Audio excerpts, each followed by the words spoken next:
우리 함께 인사하겠습니다. 잘 나오셨습니다.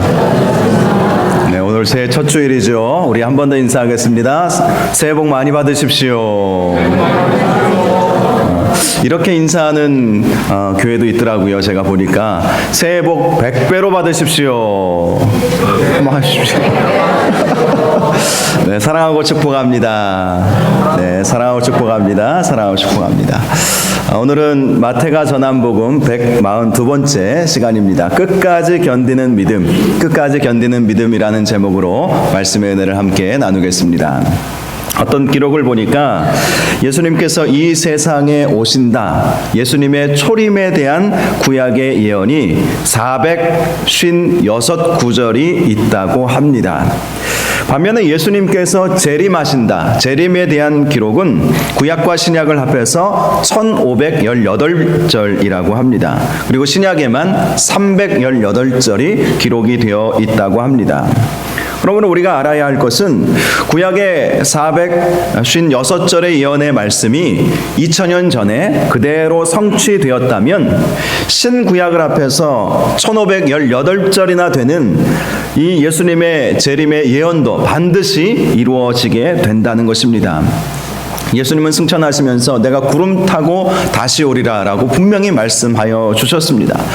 성경의 많은 저자들이 예수님의 오심을, 다시 오실 것임을 분명히 우리에게 말씀해 주셨습니다. 그러므로 저와 여러분이 예수님께서 반드시 다시 오신다, 구름 타고 다시 오신다는 사실을 믿고 주님을 대망하는 그러한 은혜와 축복이 있기를 주님의 이름으로 축원합니다.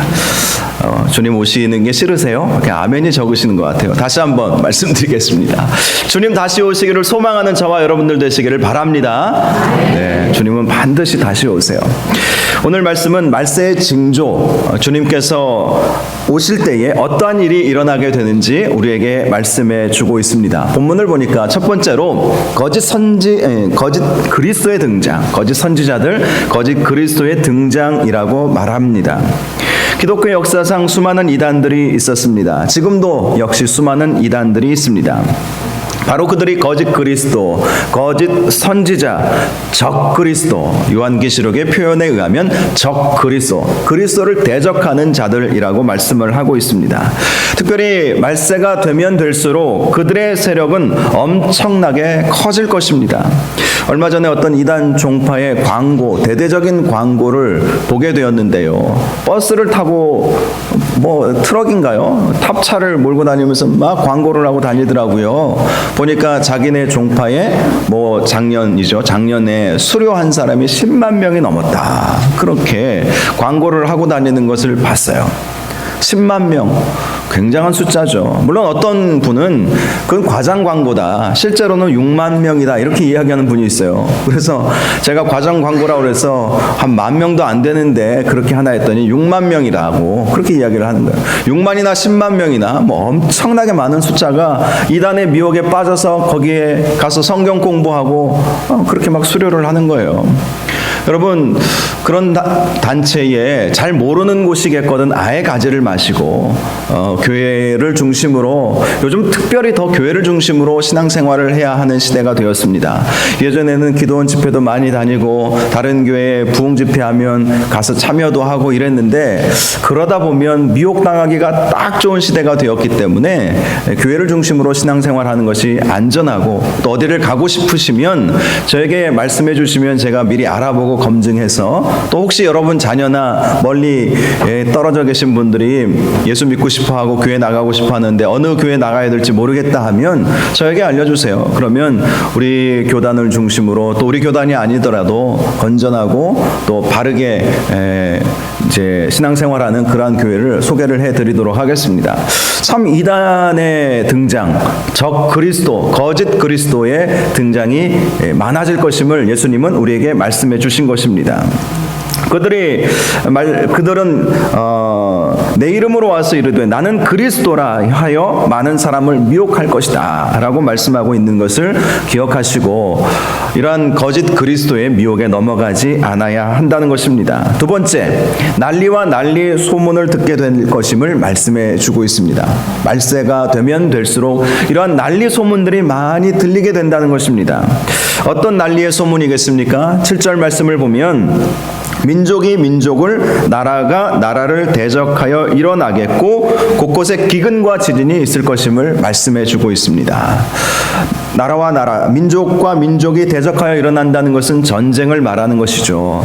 전쟁의 소식, 또 기근의 소식, 굶어 죽는 그런 소식을 말하는 것입니다. 그리고 지진의 소식, 이런 소식이 많아질 것임을 말씀합니다. 오늘날 전쟁이 심심치 않게 일어나고 있지 않습니까? 이런 전쟁의 소식이 갈수록 더 많아지게 된다는 것입니다. 실제로 많은 분들이 3차 세계대전이 일어나면 지구는 멸망할 것이다 이렇게 예언을 하지요. 왜 멸망하겠습니까? 무기가 예전보다 훨씬 더 정교해지고 훨씬 더 폭발력이 강해졌거든요. 미사일을 우주 밖으로 쏘아대는 시대가 되었습니다. 그러니 그 미사일에 핵무기를 탑재하면 세계 어느 곳이든 못 갈 데가 없는 거예요. 그래서 미국이 북한을 경계하는 것 아닙니까? 핵무기를 가지고 미사일을 쏴서 미 본토까지도 얼마든지 갈 수 있는 그런 실력을 갖추고 있으면 미국 입장에서도 굉장히 난감하기 때문에 계속해서 밀고 당기고 하면서 지금 협상을 하고 있는 것으로 우리가 알고 있죠. 또 그 외에도 뭐 생화학 무기가 얼마나 발전되어 가는지 여러분도 소문을 들어서 아실 것입니다. 공기 중에 이런 무기들이 막 퍼뜨리는 것이죠.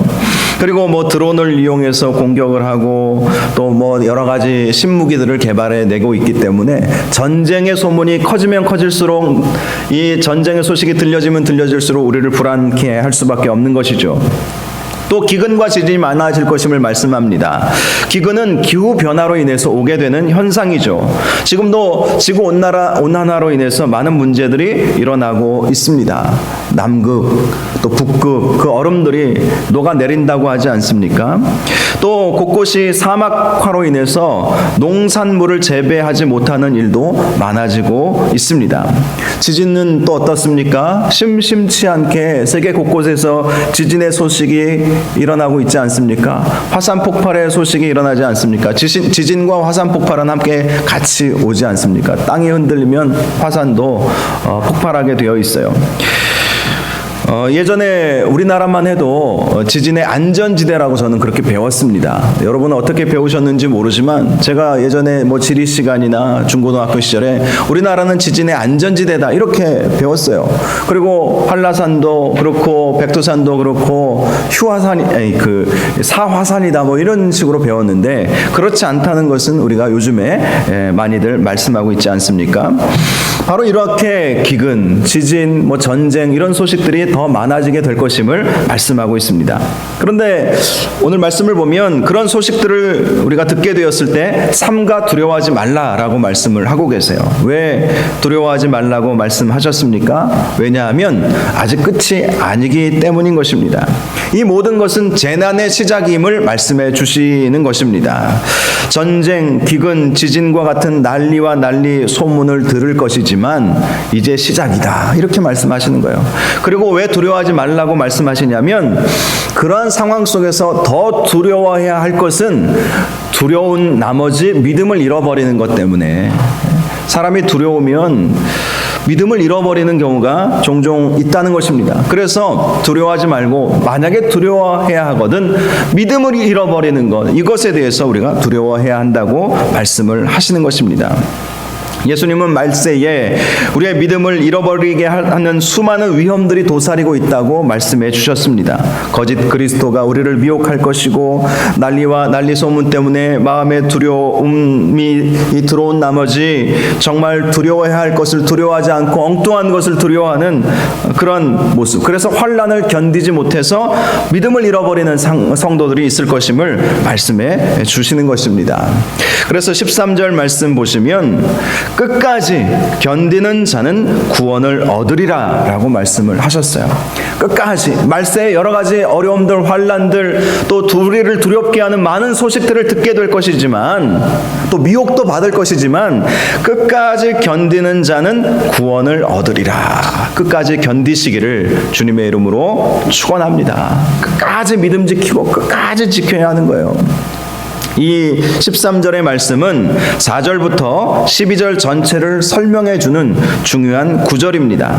사람의 미혹을 받아도 끝까지 견디라는 것입니다. 난리와 난리 소문을 들어도 끝까지 견디라는 것입니다. 사람들이 믿는 사람들을 환난에 넘겨 주어도 끝까지 견디라는 거예요. 예수 믿는다고 미움을 받아도 끝까지 견디는 자만이 구원을 얻을 수 있게 될 것이라고 말씀해 줍니다. 그런데 정말 심각한 문제가 따로 있어요. 그렇게 끝까지 견디는 사람이 많지 않다고 주님이 말씀하셨기 때문입니다. 10절에서 12절 말씀을 보면 계속해서 등장하고 있는 단어가 있어요. 바로 많은이라고 하는 단어입니다. 그때 많은 사람이 실족하게 된대요. 많은 사람들이, 적은 사람이 실족에 빠지는 것이 아니라 정말 생각보다 많은 사람들이 실족에 빠지게 된다고 말씀합니다. 또 거짓 선지자가 많이 일어나서 많은 사람을 미혹할 것이다 라고 말씀하고 있어요. 거짓 선지자가 한둘이 아니라는 것입니다. 수많은 이단들, 잘 알지 못하던 그런 이단들도 막 등장해서 많은 사람들, 적은 사람을 미혹하는 것이 아니에요. 많은 사람들을 미혹하겠다고 말씀합니다. 또 불법이 성함으로 많은 사람의 사랑이 식어질 것이다 라고 말씀하고 있습니다. 생각보다 많은 사람이 끝까지 견디지 못한다는 거예요. 예수님의 말씀입니다. 많을 것이니까 라는 가정법이 아니에요. 주님은 실제로 많이 그렇게 된다고 말씀하신 거예요. 웃지 못할 예화가 하나 있어요. 어떤 집사님이 천국에 갔더니 천사들이 나와서 환영을 해 주었다고 합니다. 그래서 기분 좋게 천국에 입성을 했는데 가만히 보니까 자기가 아는 목사님이 함께 천국에 왔는데 그 목사님이 천국에 입성할 때 예수님이 맨발로 뛰어나오시더래요. 너무 반갑게. 그래서 마음에 서운한 마음이 좀 싹 들어오더래요. 나도 고생했는데, 나도 힘들게 봉사했는데 나는 천사들만 보내고 왜 저 목사님은 예수님이 맨발로 뛰어나오셨을까? 그래서 예수님께 예수님 서운해요. 그렇게 속의 얘기를 했다고 그래요. 근데 그때 예수님이 하신 말씀이 너무 오랜만에 목사가 천국에 와서 그랬어. 그렇게 말씀을 하더래요. 웃지 못할 이야기입니다. 많은 사람들 가운데 목사, 장로, 권사들 다 있을 거예요. 정말 그래요. 저는 우리 목사님들 다 신실하신 분으로 보지만 안 그런 분도 종종 봐요. 그래서 우리가 목회자들도 마찬가지고 우리 장로님들, 권사님들도 마찬가지고 많은 사람들이 미혹당하고 많은 사람들이 실족하고 많은 사람들이 또 사랑이 식어져 버리는 그렇게 된다고 주님이 말씀하셨기 때문에 반드시 그 예언도 그대로 이루어질 거예요. 그런데 저는요, 저와 여러분이 그 많은 사람에 속하지 않기를 바랍니다. 끝까지 견디는 그러한 하나님의 자녀들 다 되시기를 주님의 이름으로 축원합니다. 여러분, 이 세상에서 끝까지 믿음 지킨다는 것이 사실 쉬운 것은 아니에요. 여러분, 예수 믿는다는 것이 무엇입니까? 지식적으로 구원의 교리를 알고 있다고 예수 믿는 것이겠습니까? 물론 그것이 출발이지만 결코 그렇지 않습니다. 그러한 지식으로만 우리는 구원을 받을 수 없고요. 또 그러한 지식만 가지고 있어서는 끝까지 견딜 수가 없어요. 지식만으로는 우리가 결코 구원을 받을 수 없다는 것입니다. 제가 많은 분들의 임종을 목사로서 참 많은 분들의 임종을 지켜보았어요. 제가 보면서 한 가지 깨닫게 되는 것은 죽음에 이르는 길이 결코 평탄하지 않다는 것입니다. 그래서 우리 연세 드신 권사님들 기도 제목이 저녁 맛있게 잡숫고 새벽에 천국 가는 거, 고통 없이 천국 가는 거. 근데 정말 그런 기도 제목들을 내놓으실 만큼 주변의 다른 분들을 보면 실제로 그렇지 않다는 거예요. 어떤 통계를 보니까 거의 대다수의 사람들이 중환자실에서 임종을 맞이한다고 합니다. 거의 90% 이상. 아마 다 그러실 거예요. 다 저희 장인어른도 그러셨고요. 물론 저희 아버지는 예전에 뭐 병원 생활을 할 수 없는 상황이었기 때문에 집에서 소천하셨지만 거의 대부분 병원에서, 특별히 중환자실에서, 저희 장인어른은 돌아가실 때 임종도 못 봤어요. 우리 가족들이 갑자기, 물론 왔다가 면회 시간 맞춰서 왔다 갔다 하다가 집에 잠시 들어가 있는데 위급하다고 빨리 오라고 그랬는데 가보니까 소천하시고. 그래요. 많은 분들이 돌아가시는 상황들을 보니까 힘들게 그렇게 돌아가시더라고요. 그런데 제가 더 안타까운 것은 그렇게 힘들게 죽음을 맞이하게 되는 그 과정 속에서 끝까지 믿음 지키는 것이 결코 쉽지 않다는 것입니다. 정말 그래요. 제가 어떤 세미나에서 이름만 말씀드려도 아실 만한 분이, 본인의 아버님이 돌아가셨을 때의 이야기를 해 주셨습니다. 그 목사님의 아버지도 참 유명한 분이셨거든요. 그분은 이제 옛날 신앙생활 하셨던 분들은 다 아실 만한 분들이시고, 그분은 주석책도 전권을 쓰신 분이세요. 정말 유명한 분이셨습니다. 그런데 그분이 돌아가실 때 병원에 가보니까 아들이 왔는데도 허이 막 이러시더래요. 그분의 표현이 그래요. 허이 이러시더래요. 그래서 아버지께, 아버지 왜 그러세요? 왜 그러세요? 귀신이 보인다 하더라. 귀신이 보인다 하더라. 저승사자가 왔어. 저승사자가 왔어. 막 그렇게 하면서 불안해 하시더래요. 그래서 그 아버님 붙잡고 간절히 기도를 해드렸다고 합니다. 하나님, 우리 아버지 평생을 주님을 위해서 봉사하시고 신학자로 목회자로 이렇게 수고하고 열심 내시고 봉사하신 분, 정말 마지막에 주님 보고 천군 천사의 호의를 받아서 천국에 입성하게 해주십시오. 막 간절히 기도했더니 이 아버님이 마음의 안정을 찾고 그리고 편안하게 눈을 감으셨다는 그 간증을 하시더라고요. 그 목사님이 왜 이 이야기를 하셨냐면, 몸이 연약해지니까 마음도 연약해지고 영혼도 어떤 뚜렷하게 하나님을 바라봐야 되는데 그것도 다 이렇게 흔들리더라는 거예요. 그렇게 신실하셨던 목사님도. 여러분, 그래요. 끝까지 믿음 지키는 것이 정말 쉽지 않은 거예요. 죽음의 과정 속에서, 죽음의 길을 걸어가는 그 상황 속에서는 더 그렇습니다. 그래서 우리가 예수 잘 믿어야 되는 거예요. 끝까지 지식적으로만 예수 믿고 마는 것이 아니라 정말 예수 잘 믿으시기 바랍니다. 그래야 끝까지 견딜 수 있습니다. 끝까지 견딜 수 있는 거예요. 한경직 목사님 잘 아실 거예요. 이분이 이제 돌아가시기 전에 제자 목사님들이 찾아가셔서 우리 후배들에게 한 말씀만 좀 남겨주십시오. 교훈이 될 만한 한 말씀만 남겨주십시오 라고 부탁을 드렸더니 이 한경직 목사님이 하시는 말씀이, 목사님들 예수 잘 믿으세요. 딱 이 말씀하시고 소천을 하셨다고 해요. 여러분, 목회자들이나 우리 중직자들이나 모든 성도들 할 것 없이 예수 잘 믿는 길밖에 없는 것입니다. 예수 잘 믿어야 돼요. 예수 잘 믿어야 돼요. 여러분, 예수 잘 믿는 것이 무엇이겠습니까? 구원의 교리를 알고 믿는 것도 물론 중요하지만 더 중요한 것은 구원받은 이후라는 생각을 합니다. 구원받은 이후에 내가 어떻게 사느냐가 정말 더 중요하다는 거예요.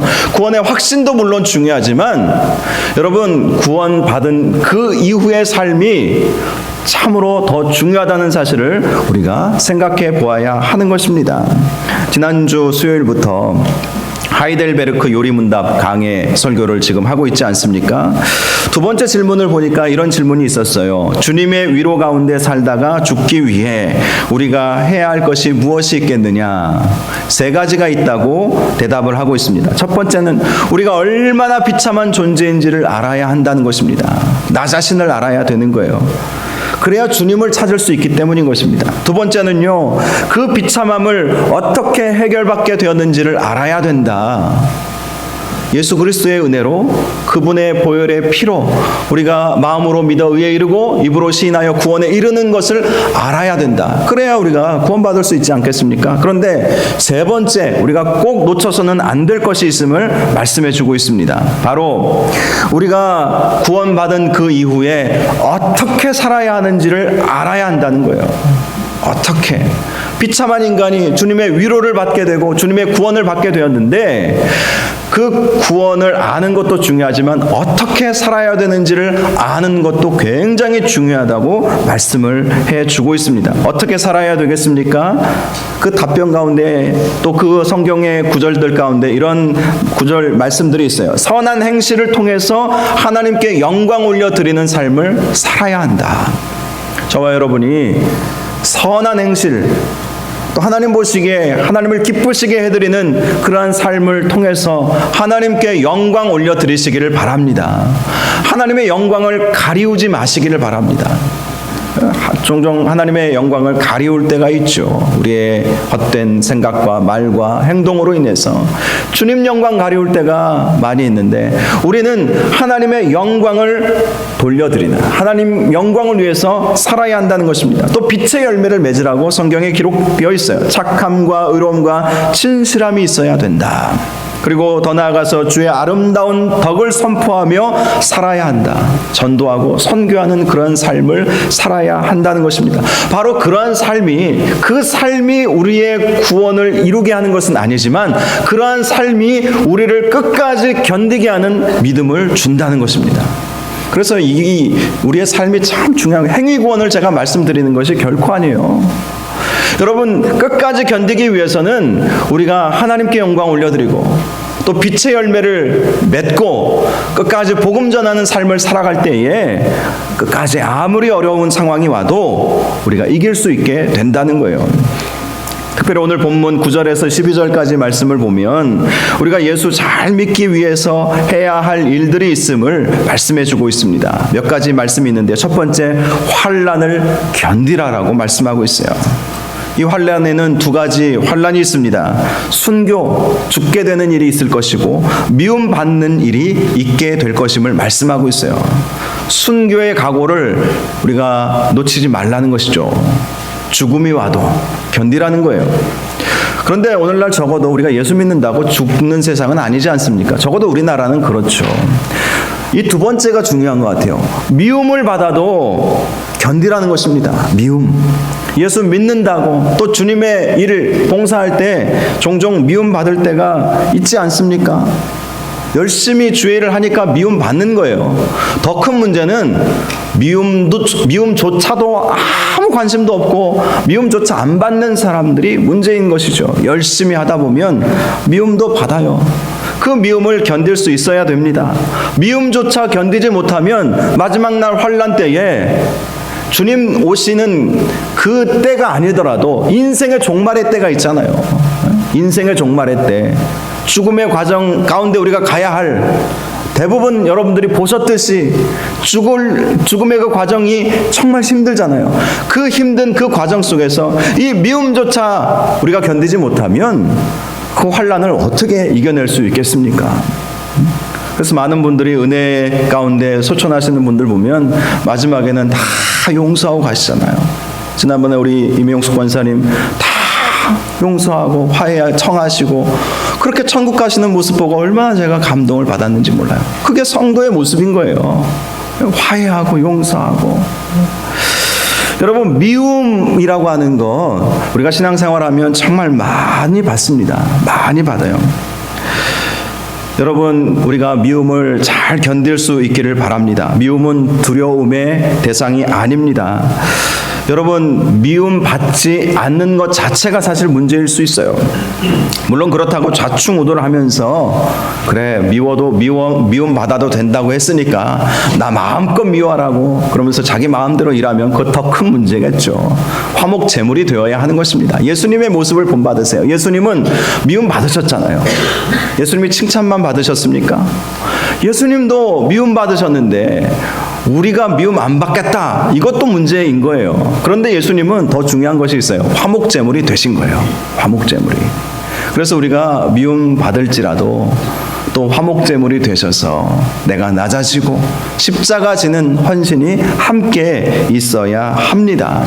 여러분, 이런 환난을 이길 수 있기를 바랍니다. 순교도 각오하시고 그리고 미움도 견디어내시는 저와 여러분들 되시기 바랍니다. 그래야 끝까지 견딜 수 있어요.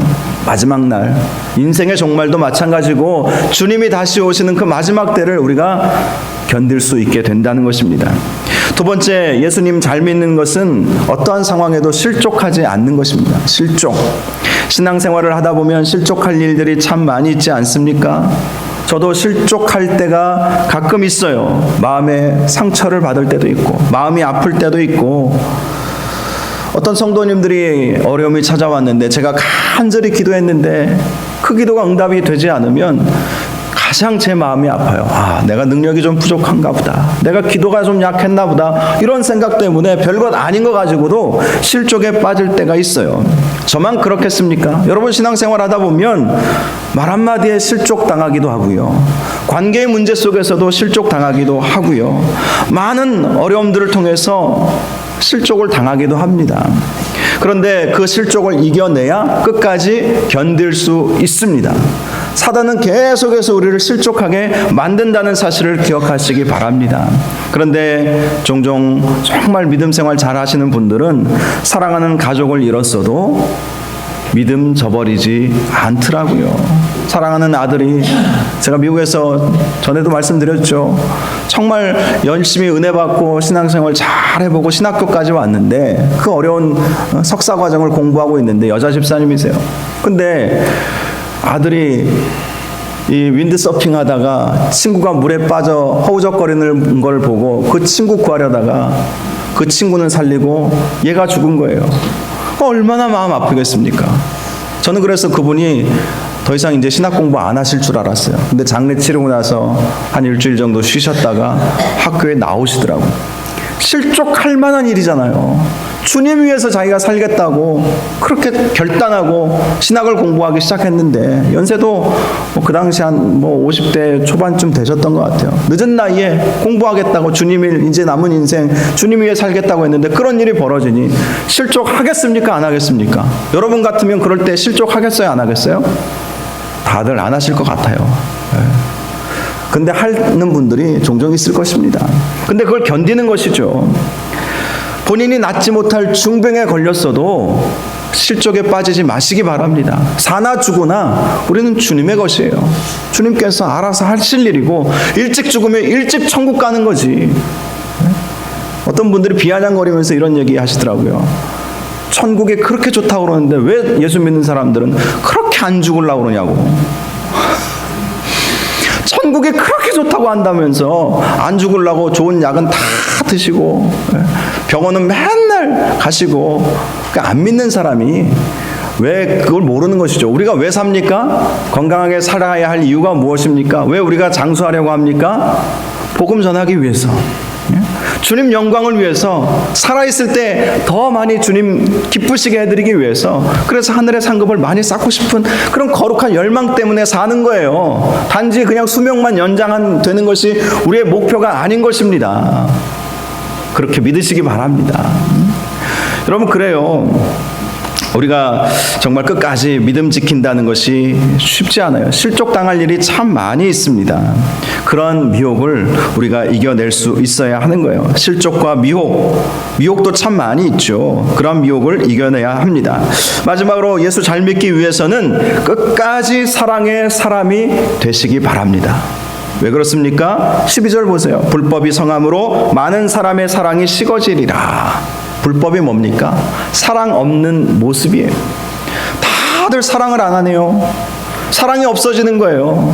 다들 미워하고 다들 자기만 생각하고 이기적으로 변해가고 이 세상에 지금 그러지 않습니까? 사랑이 식어지면 끝까지 믿음 지키기가 어렵습니다. 사랑을 우리가 끝까지, 사랑이 식어지지 마시기 바랍니다. 사랑이 펄펄 끓으시기를 바랍니다. 여러분 얼굴만 봐도, 눈빛만 봐도 뜨거워 하시기 바랍니다. 사랑이 너무 뜨거워서 저 집사님만 봐도 사랑이 막 느껴지는 것 같이, 저 권사님만 봐도, 저 집사님만 봐도, 여러분 그러한 사랑의 사람들 다 되시기를 바랍니다. 에베소 교회 요한계시록 말씀을 보시면 2장에 에베소 교회에 대해서 많은 칭찬들이 있었지만 한 가지 책망할 것이 있다고 말씀하시면서 무슨 말씀을 하셨습니까? 너의 처음 사랑을 잃어버렸노라. 이건 사랑을 잃어버리는 것은 하나님의 책망거리라는 것입니다. 또 우리가 믿음을 끝까지 지키지 못하게 될 요소라는 거예요. 그래서 끝까지 우리가 믿음 지키기 위해서는 사랑의 사람이 되어야 할 것입니다. 사랑의 사람. 제가 얼마 전에 어떤 집사님 신방 가서 제가 이런 말씀을 드렸어요. 이 사랑에 대해서 말씀드리면서 교회 안에는 두 가지 사랑의 모습이 있는 것 같다. 첫 번째는 아버지의 사랑이고 두 번째는 형님의 사랑이다. 아버지 사랑은 탕자의 비유를 보면 이 탕자가 다 허랑방탕하고 다 허비하고 빈털터리로 거짓골 돼가지고 돌아왔을 때 아버지는 어떻게 했습니까? 맨발로 뛰어나갔어요.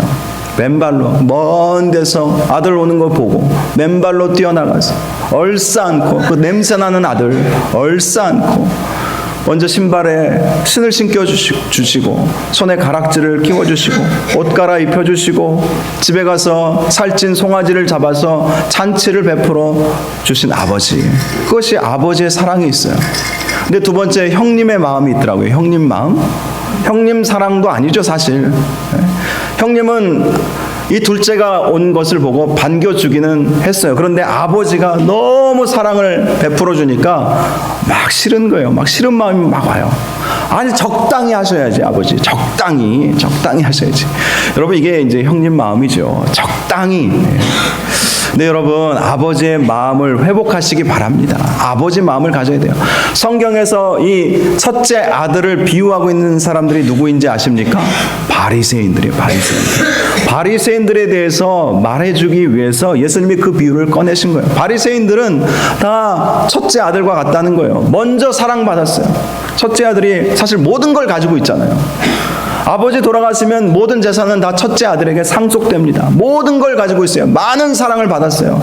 그런데 정작 둘째가 그 실패하고 돌아오니까 그 둘째를 품지 못하는 그 마음, 그것이 바로 바리새인들의 마음, 이방인들을 품지 못하는 바리새인들의 마음, 죄인과 세리들을 품지 못하는 바리새인들의 마음을 보여주고 있는 것입니다. 여러분 우리는 끝까지 사랑의 사람이 되어야 할 것입니다. 말세에 이 불법이 성함으로 사람들의 마음이 이 사랑이 식어진다고 하시는 이 말씀, 이것은 우리에게 해당되는 말씀이 되지 않기를 주님의 이름으로 축복합니다. 끝까지 사랑의 사람 되시기 바랍니다. 사랑의 특징이 무엇인지 아십니까? 허물을 덮어주는 거예요. 허물을 들춰내는 것이 아닙니다. 사랑은 많은 허물을, 허다한 허물을 덮어준다고 말씀해 주셨어요.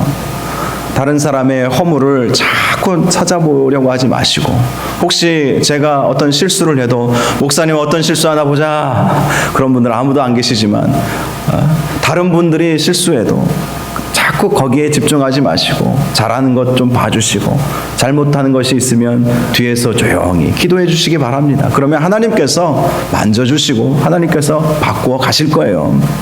이런 사랑이 우리에게 있어야 돼요. 이런 사랑이 없으면 끝까지 견딜 수가 없다는 거예요. 오늘 성경은 분명히 우리에게 말씀해 주고 있습니다. 저와 여러분이 끝까지 견딜 수 있는 믿음을 가지시기 바랍니다. 마지막으로 우리가 끝까지 견디기 위해서는 복음 전하는 삶을 살아야 합니다. 14절 말씀을 보시면 이 천국 복음이 모든 사람들, 모든 민족에게 증언되기 위하여 그제야 끝이 오리니 라고 말씀하고 있어요. 자, 그러므로 우리가 끝까지 견디려면 오히려 더 끝까지 모든 민족을 찾아가면서 선교하고 전도하는 그 사명을 감당할 수 있기를 주님의 이름으로 축복합니다. 전도하면 그러면 성령께서 함께 해주시고 그 마음만 가져도 성령께서 권능을 주신다고 말씀하셨잖아요. 권능 주셔서 예루살렘과 온 유대와 사마리아와 땅끝까지 이르러 내 증인이 되리라 라고 말씀해 주셨던 그 말씀을 기억하시고 전도하면 권능이 임해요. 성령의 능력이 임해요. 그러니 시험거리가 와도 이겨내죠. 전도하다 보면 많은 어려움을 겪고 실족할 일들이 있지만 자꾸 훈련이 되는 것 아닙니까? 아, 세상에 이런 사람들도 있구나. 거기에 비하면 내가 당하는 이것은 아무것도 아니지. 뭐 이런 생각을 우리가 하지 않겠습니까? 말씀을 마치겠습니다. 주님 언제 오실지 우리는 아무도 모릅니다. 그러나 말세의 징조는 분명히 있습니다. 거짓 선지자의 미혹이 있을 것이고 난리와 난리 소문이 있을 것이고 성도들의 환난과 미움이 있을 것이고 많은 사람들의 마음에 사랑이 식어질 것이고 또 모든 민족에게 복음이 증거되는, 실제로 많은 선교 단체들이 사역을 열심히 하고 있거든요. 제가 10여 년 전만 해도 한 3,000개 미전도 종족이 있다고 했는데 지금은 반 이상 줄은 것으로 제가 보고를 들었거든요. 앞으로 열심히 하면 더 많이 줄을 것입니다. 모든 민족에게 복음이 전해지면 주님 분명히 다시 오실 거예요. 이러한 때에 저와 여러분이 환난을 견디어내시기 바랍니다. 실족 당하지 마시기 바랍니다. 미혹을 이기시고 끝까지 사랑의 사람들 다 되시기 바랍니다. 그리고 복음을 끝까지 전하셔서 끝까지 견디고 구원을 이루시는 저와 여러분들 되시기를 주님의 이름으로 축원합니다. 이 시간 우리 함께 찬양하기를 원합니다. 날마다 숨쉬는 순간마다 내 앞에 어려운 일을 보지만 주님 앞에 우리를 맡길 때에 주님께서 두려움 없게 하시고 힘주시고 보내주실 것입니다. 우리 함께 말씀 생각하면서 함께 찬양하도록 하겠습니다.